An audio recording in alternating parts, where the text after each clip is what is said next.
Hey there, I'm Christopher McKay, and this is my podcast, Picking Through Picayune. If you know me, fantastic. If you don't, you may know my amazing and remarkably loving wife and business partner, Mary McKay. Together, we run the Kringle Studio, a new business in Picayune, Mississippi, where the Kringles from the North Pole will come visit for photos this winter. But this podcast is mainly about everything local. Local businesses, like restaurants, and food trucks, and non-profit charities, churches, history and local politics, live music, venues, conversations, parades, and events. Not really just in Picayune, but within the greater local communities here in southern Mississippi. So let's eat, let's dance, let's talk, let's get together as locals here in Picking Through Picayune.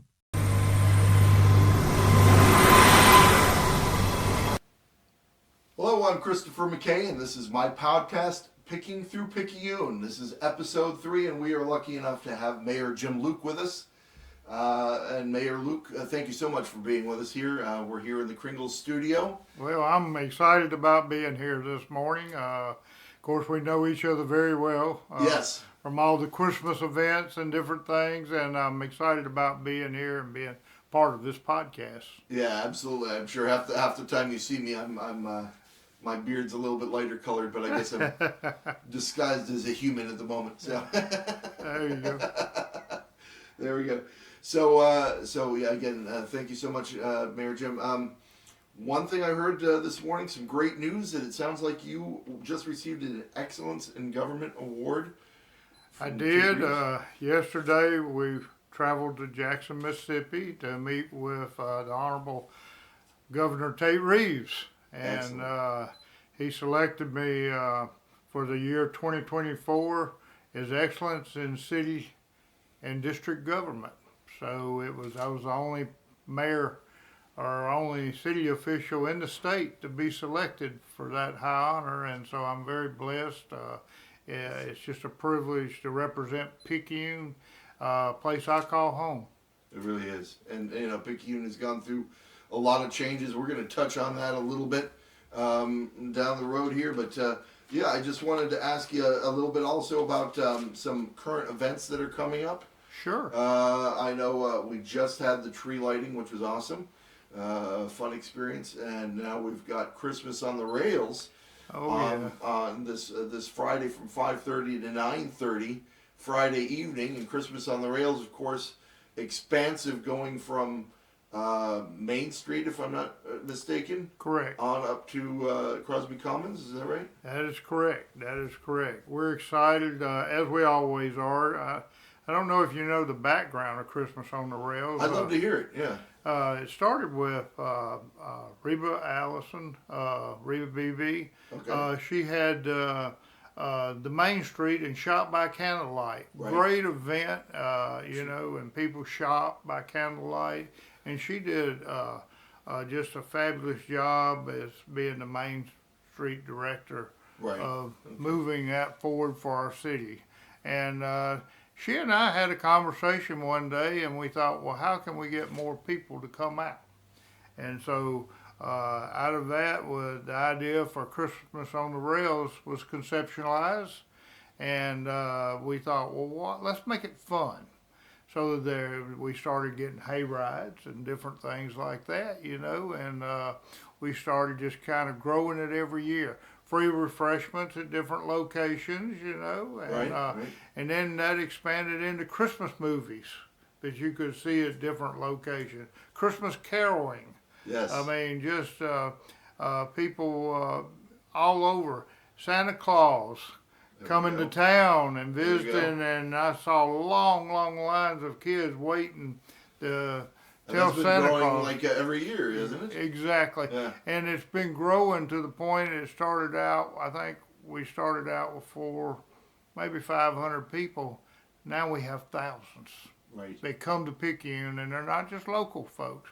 They're coming from Slidell, they're coming from Hattiesburg, they're probably coming from 50, 60 miles away to come to Christmas on the Rails. And the shopping very much increased. I tell you what, everybody wished we'd have Christmas on the rails every day of December. Yeah, good for business, but also just simply, a whole lot of fun. Yeah, but I'm going to just pay real tribute to the Main Street and what they do to support Christmas on the rails and Shop by Candlelight. They deserve a lot Absolutely. of credit, and we're just glad to be what I call kind of a support of that. Right. And as I understand, Main Street Picayune doing the Shop by Candlelight, they're going to be doing the luminaries out on Canal Street, West Canal. That's right. And like I say, it's just a good all-around event. You have snow machines. You're liable to walk down West Canal and maybe even East Canal and greeted with snowflakes. Yeah, it's going to be great. And I know Mary and I will be having a good time. Oh yeah, lots of Christmas music. It's just a blessing to see those kids moving around, and visiting with Mr. and Mrs. Claus and the Grinch. And the Grinch, yeah. And the Grinch is very important, and the Grinch has become very popular in Picayune. Oh, it is. I mean, it's funny, being involved in the Christmas business, I guess. Ultimately, to see the growth of the Grinch, or the resurgence of the Grinch, because the Grinch has been around forever, but the last 5 years, it just seems like it's just gotten bigger and bigger and bigger. The lines have gotten longer waiting to see the Grinch, and so it's just an enchanted time in downtown Picayune. Right. Good place to be to get in the Christmas spirit. There we go. And then you were telling me on Saturday there's going to be Christmas at City Hall. What was going on? We have a Christmas pilgrimage, and we did this for the first time, as I recall, last year. And they get to come to City Hall. Usually we have refreshments. A lot of times they'll be on the steps of City Hall singing Christmas carols, the kids, and things of that nature. And of course, they get to visit the mayor's office. There you go. And the mayor's office has been the mayor's office for almost 75 years. It's in the historic part of City Hall. And of course, I get excited like a kid because all the kids want to come in, and the mayor's office is decorated really friendly toward the kids and family, and a lot of pictures are taken. It's very well decorated by our you're telling me you saw our village pieces. You were saying you have kind of a similar look to your office. Well, what happened is my mother, she's no longer with us, but she's smiling because every year she would buy some of those for a Christmas village. There you go. Well, I've continued since she passed away. I've continued every year buying pieces for the Christmas village, and people really love coming to the mayor's office. The nostalgic of the office and how many mayors and even council meetings used to be held in the old days in the mayor's office. Sure. And so it's just real nostalgic. It's for old or young, and so we're excited about that, opening our doors up to the city, our citizens. Sure. Yeah, that'll be good. And that's 4 to 7, I believe, on Saturday. I think you're correct. On this coming Saturday. Okay, so that's I believe the 7th, and then on the 14th, of course, we've got a fantastic event hosted by the Kringles and the city in conjunction with the City Hall, or City of Picayune. We've got the Picayune Christmas Express and Family Festival. That's going to be terrific. Yeah. And what happened was with actually opening up the mayor's office in City Hall again was the crowds that we got from the initial pilgrimage. They were crying out for more. And so we were as busy the second week as we were the first week. There we go. Yeah, so that'll be available, as well as, of course, we've got all kinds of the carnival games going on. Right. We've got food trucks and vendors out here. We're going to have pictures with Santa, naturally. And we'll even have potentially snowball fights with Santa. It'll be it's going to be a good time. A hayride. There's going to be Jared Dawes, the musician, is going to be playing, and just a lot of activity, dance troops, so on and so forth. I can't even name it all, but between 9 and 5, we're having the Picayune Christmas Express, and then I guess City Hall again will be available at least for some of those hours. Yeah, for the mayor's office, and we'll be publicizing every bit of it. Yeah. All the time. We have a great person over special projects, Lisa Albritton and Sydney Stubbs, and they get that information out there. So gotcha. Look at the City Hall Facebook page. Excellent. And of course, the backside of City Hall is Williams Avenue, where the Kringle Studio is. This is going to be where that event is from Ruster Road, and then of course on this avenue, on Williams Avenue, and then my mind just blanked here. The avenue right across from City Hall. But yeah, so there'll be ultimately 3 roads where this is taking part on. And then the hayride will take part going down West Canal and coming back up. So that's going to be a fun time. Good event, definitely. We're excited about that. Is there anything else, maybe not holiday related, coming up for the city that you'd like to mention? Any events or things that people should know about?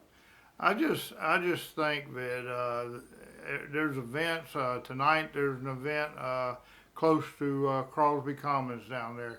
There's an event every day. You just need to go to that City Hall Facebook page. Nearly every day till Christmas, there's something going on in Picayune. There we go. Yeah, I see all the time people mention on the Facebook sites, what's happening in Picayune or whatever.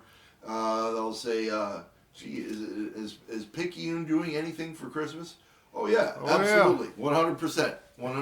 Yeah, we're doing it. This is the place to come during the Christmas season. No doubt.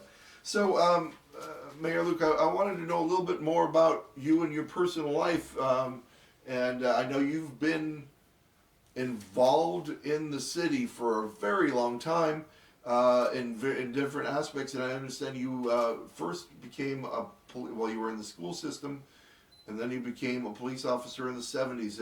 Correct me if I'm wrong. Correct. That's correct. I started my career in the 70s in law enforcement. I was a police officer on the street. Gradually moved up from there to chief of patrol. Left for a period of time to help manage the security at Stennis Space Center. So that was a great time. And then I worked in the schools, of course, and that was one of the greatest jobs that I ever had. Working in school with the teachers and the employees, and it was just the kids, the parents, the grandparents, and after working for about 8 years in Picayune School District, then I was offered the job of chief of police, and I was blessed to work with great bunch of people, just great people in the police department. We were able to lead the police department to state accreditation, national accreditation, actually the 3rd police department in Mississippi to become nationally accredited. And what does that mean? Accountability. Oh, okay. And that's when, we started doing things where you started seeing the crime go down. Good. And so... as a good follow-up to that, certainly this is a growing town. We've got a lot of people influxing from Louisiana, from other areas, but yet we've been able to keep the crime rate lower. We have. I was blessed to be part of hiring the police chief. He actually was a student in the schools when I was at the schools, and then he had a great career of about 20 years. After that, after he graduated and everything, he worked for the police department, he worked for the sheriff's department. Right. Just a great police officer. So when it came time to make a choice, we looked at Chief Joe Quave, and he does a fantastic job. He's a great leader. He's a visionary. He's kind of fits into what we do here with the city. Absolutely. Moving Picayune forward, and he's serious about keeping crime low. There we go. A place where you can lay your head on a pillow at night and not have to worry. Yeah, that's one thing I think I've really noticed is the everybody work the harmony of everybody working together. The not only Joe Quave but other members of the police force, the public works, everybody. It just seems, for the most part, maybe a lot less controversy and forward thinking and trying to follow a guide, I guess. Well, I'm gonna say this, and kind of like the principal sets the tone for the schools. Well, our city manager Harvey Miller, who's been city manager for a while now, since I left and was elected for sure, and one time before. He's got several years of experience of managing City Hall. I think he does an outstanding job. He's got a great supporting cast, our department heads. He's got some really great employees. I always say some people want to hire 5s or 6 because the boss then kind of shines. Sure. I always wanted to hire 10s, and Harvey's the same way. He wants to hire the best we can find. There we go. Yeah. And that same thing, and that permeates down with the fire department, the police department, public works department. We really strive when we're hiring people to hire the best that we can. And we've been able, and we've got a great city council. I call them the council team because we're a team, and our slogan that we picked when we were elected this time in 2021 is moving Picayune forward. Yeah. Yeah. And, it's great when a slogan is not just a slogan, but actually, with a follow through. Yeah. Well, again, people have seen since we took office, and I compliment all the administrations that came before this because I worked for most of them at one time or another. But, one of the first things we did, we built a $660,000 playground that's known as the 3rd top playground in the state of Mississippi. Wow. Now we've put synthetic turf and artificial turf, sure, I know, which brings in people for ball games, and they can play with it, rains or not. Oh, yeah. And so then we adopted our exits, landscaped them, the beautiful signs you see at exit 4 and exit 6. And a lot of people say, well, you're spending our money. And that's correct, we are. But let me tell you, when we built that playground, we went out and we held fundraisers to get the money to offset the match money that the city would have to pay. When we did the same thing, we went out and a lot of people, like that sign that you see on the north end, sure. I think we got something like $27,000 in donations to help pay for that sign. Wow. And usually that's what we do. Dog parks, we've got a large dog park up near Creekside. We have a small dog park at the end of Goodyear Boulevard. We own the land. Right. Been empty for years and years and years. And so Home Depot and a private contractor paid for the fencing, and that's about most of the dog park, a fencing in the ground, And so bottom line is our public works department built some things for the dogs to interact with, and things like that. So very little cost to the citizens and the taxpayers. Sure. And most everything we do, the stage, and you've been on the stage at Crosby Commons. Yes. You've been around Crosby Commons. We raised hundreds and hundreds of thousands of dollars to build that stage through grants, through the park. Most things you see us do, grants are heavily involved. Yeah. And so I think we get a lot for, what we try to do. We're paving streets. We enter an interlocal agreement with our county partners, our supervisors, and they help us afford to be able to do things like pave streets and things like that. Yeah. Because we're working in partnership. Same goals, same direction. Right. I wish other cities could figure out that whole thing. But yeah, it's something that we're always moving forward. And for some people, it's never fast enough as far as the streets go and things like that. But we're getting there. You know, we don't have the big pothole issues that so many other areas in the, you know. Well, I don't like to call out any city, but I was in Jackson, Mississippi yesterday.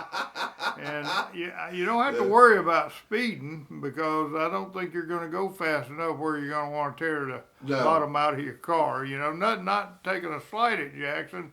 It's just the facts. Right. And I just wonder how some people even drive a sports car, you know, with their low profile. Exactly. And like I say, I hope that they move forward too. Yeah, definitely. Well, and I understand you've written a couple of books. Just finished my 5th book. Oh, wow. 5 books now, and I've got an order in, and they'll all be in on the 16th. And if the 22nd is on a Sunday, I've got my first book signed at Melinda's Gift Shop. Oh, okay. And I'll have it from 12 to 2 on a Sunday, and I think it's around the 22nd. Huh. So how do you find the time to be able to write and do everything that you need to do? That's amazing. Well, let me put it to you this way. It didn't happen overnight. I usually spend about 2 years researching to write the books. And they're mostly about history of Picayune. Right. This is probably, you always say this, but this one I believe people will find will be my best book. What's the name of it? Gateway to Picayune's Prosperity. There we go. Okay. And you're liable to see in my books a chronology of what's happened since 1903 right up through the day in it. Good. And I noticed that you'd written the good years on Goodyear Boulevard. Is that I did, autobiographical kind of, or is it is. When I first, I can remember coming home one day and sharing with my wife.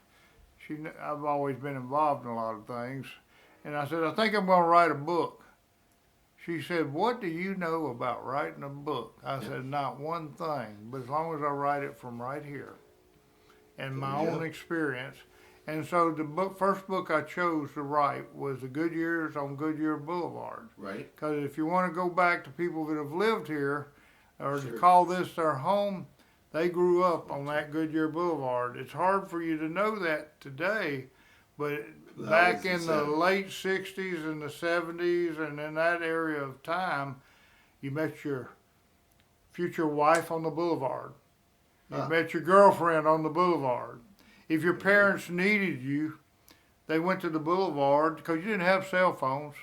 Yeah. They went to the boulevard and they drove up and down until they saw you. And usually you'd be sitting on the hood of a car or a trunk, conversing with 3 or 4 other cars around there. And it was just a fun time to grow up in Picayune. Yeah. And usually you would end up at either the Zesto's or the Frost Top, or at that time they had a place on the north end right across the bridge they're building called Colonel Dixie.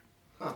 And we just make that circle and down the boulevard, and like I say, and it was all fun. I mean, everybody loved everybody. It was just kind of a time of peace, love, and joy. A simpler time. And it reminds me of the animated cartoon Cars, you know, where they're just cruising down the boulevard and they're old, the vehicles themselves. Right. But yeah, I can see that. I can picture that.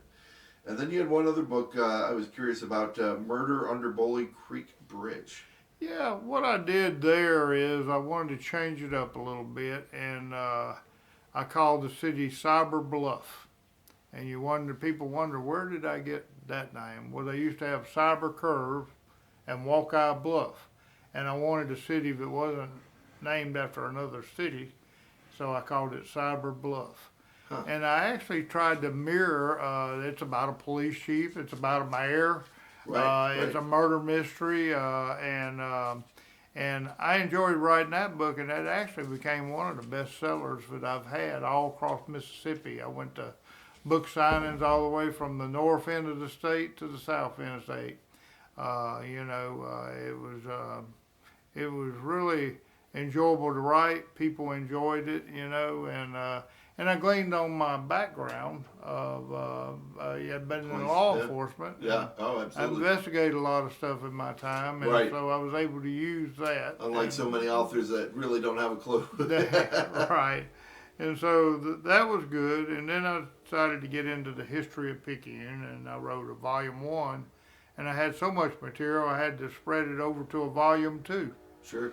And so I have volume 1 and volume 2 and that's called Reminiscing Picayune's Past. Okay. And by the way, when I'm out there doing the book signing, I'm going to bring all those books. So if somebody doesn't have my books, they'd be glad to come to Melinda's on that date, a Sunday, from 12 to 2, and I'll have all my books there. They make great economical Christmas presents. Sure. So I know you had mentioned before about how you were able to bring in Rouse's. That was certainly a big accomplishment for you. We did. We had an empty shopping center up on the north end, and so we had several private meetings with Rouse's. You know, they don't like everybody to know their business when they're just taking a look. Right. Yeah, I'm taking sure. a peek. I'm sure. You know, and so we would meet in, it might be a restaurant in Slidell, it might be somewhere else, you know, private, you know, and we just began to talk because economic development is important, you know, to the city. Jobs are important to the city, and so we had a lot of fruitful talks, and they were just kind of right on the bubble. And I said, well, what if I build a new police department 40 feet out your back door? Wow. And it doesn't have a jail. Yeah. So all your police will be right there if you walk out your back doors. And they called a few days later and said, we're coming. Wow. And so I was really honored that Donnie Rouse had me participate in cutting the ribbon. There we go. And actually thanked me for, and my staff. It wasn't, you know, I never It's used. never just you, It's yeah. never I, it's never me, it's the team. Right, sure. And it takes a team. Yeah. It takes a great team to accomplish. This award that I received from the governor yesterday, Yes. I received it from the governor, and I told him, this is Picayune.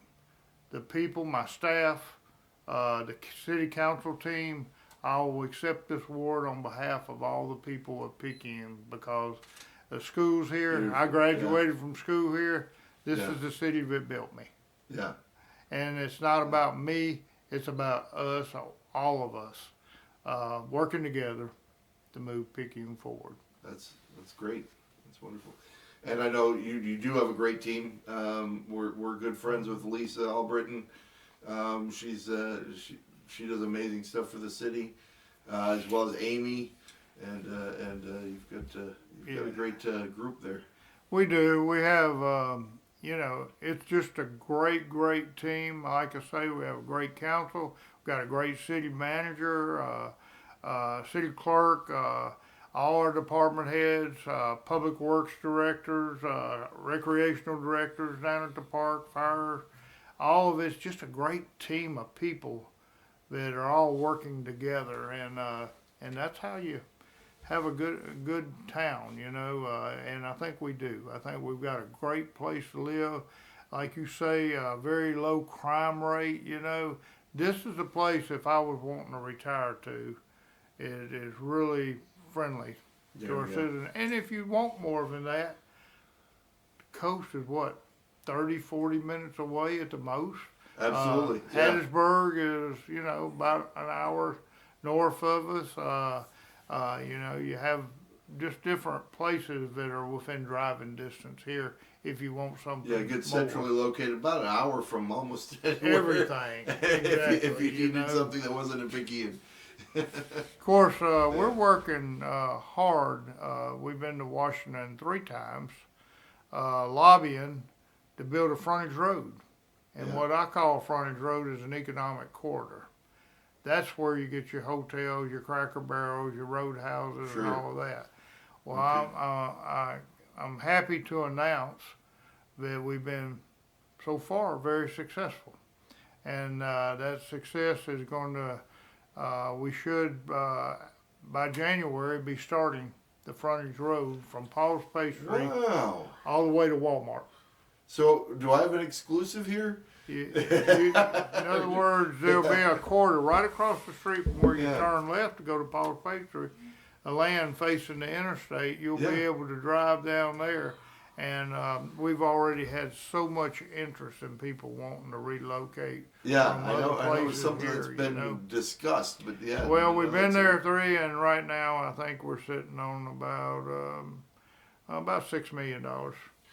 Wow. But we've been able to successful lobby for. So I was going to ask you what you thought your greatest accomplishment has been, and of course that one is still developing. Is there anything that that you could think of that is that the greatest accomplishment, Rouse's, or something else? I always name something different because it's changing all the time. At one time, Crosby Commons and worked with the previous administration, and they were very involved in that too, because without their support of that project, it wouldn't have happened. But I was the city manager, and I was the one tasked with, signing the papers and soliciting the money to build it and everything. And so it's been a blessing. Lord has really blessed me with a lot of things, and Crosby Commons, Friendship Park, all our parks and neighborhood parks, we've been able to put in a lot of them splash pads now in the last year. Playground equipment that wasn't there before, restrooms that were not there before. So we've really improved the quality of life for Picayune, and we've done it together. Like I say, I can't say it enough. This award was given to me, but I feel like this award was given to every employee of the city and all the citizens of Picayune. There we go. Because without their support, we wouldn't be where we're at today. Sure. Yeah, that's very good. And I know as a history buff, certainly of the local history here, I was wondering, being not around as long as so many others, what should I look up, or what could somebody look up that would be a good rabbit hole to find out about Picayune and about the general community? What's something that's really interesting that you would think somebody should check out? Well, I think there's a variety of things to check out. We have a museum over in the train depot, a train museum. If you want to go to the 3rd floor of the historic City Hall that was built in 1938 or 39, you had the Pearl River County Historical Society. And that is really a neat museum of artifacts from Picayune and that sort of thing. A lot of people don't know it exists, but it's there. And the Historical Society has really done wonders with that, and Jerry Stow is one that's kind of over that, and he's very committed to our city, and then now downstairs on the 3rd floor, a place called the Carver Museum that they're going to build out downstairs in City Hall, basically something to remember Carver High School, which used to be over where Southside School is now, and that used to be called Carver. But we never want to forget our history, and so you're sitting on a lot of history right here. The first City Hall was built right across the street here in 1922. 22. Yeah. Now, I'm glad you mentioned the first City Hall. So that is really a 2-part building ultimately, right? Right. That's it. And it was built in 1922, and then they demoed it when they built the historic City Hall that you see there now in about 1938, 39. Okay, and then we built in 2013, we built new, where you see the fountain is and everything. That's the it built in about 2013, and that's the new City Hall. And then we preserve a lot of things in the older portion, like the mayor's office. It's always been a mayor's office. There was a council chamber on that end in the historic end. We try to preserve all that. Excellent. Very good, very good. I know this is kind of an oddball question, but I'm a big fan of humor. And I was just wondering if there was anything that you could think of that maybe is some of the funniest things that you remember from the old days in Picayune that stands out, something that always makes you laugh when you look back at it. Well, there's so many things. I think that would be for another podcast. Maybe so. It could be a whole. It could be a whole. It can be a whole episode because a lot of great, funny things went on, and sometimes you'll see them on Facebook. Them reminiscing about things that went on the boulevard or around the boulevard, you know. But I've got a whole treasure trove of memories there, and I think we better save that one for. Okay, fair enough. Yeah. Fair enough. For the next episode. Ammunition, yeah. There we go. Well, Mayor, I appreciate it so much. Is there anything else that you'd like to mention that no, we haven't discussed? Want everybody to have a safe and a very, very Merry Christmas. I want to thank them as the mayor for allowing me to serve them. I've always been a public servant. I love this city. This is my home, and you know, I'm excited about what's happening here in Picayune right now. You know, and the people that I work with, and our citizens are first with me. You know, if I can help somebody, if Harvey can help somebody, or one of the department heads, we're here to help you. You know, we're not here to do anything but make your time in Picayune enjoyable. Good. All right. Well, thank you so much. I guess that's a wrap, and I appreciate your time. Thank you.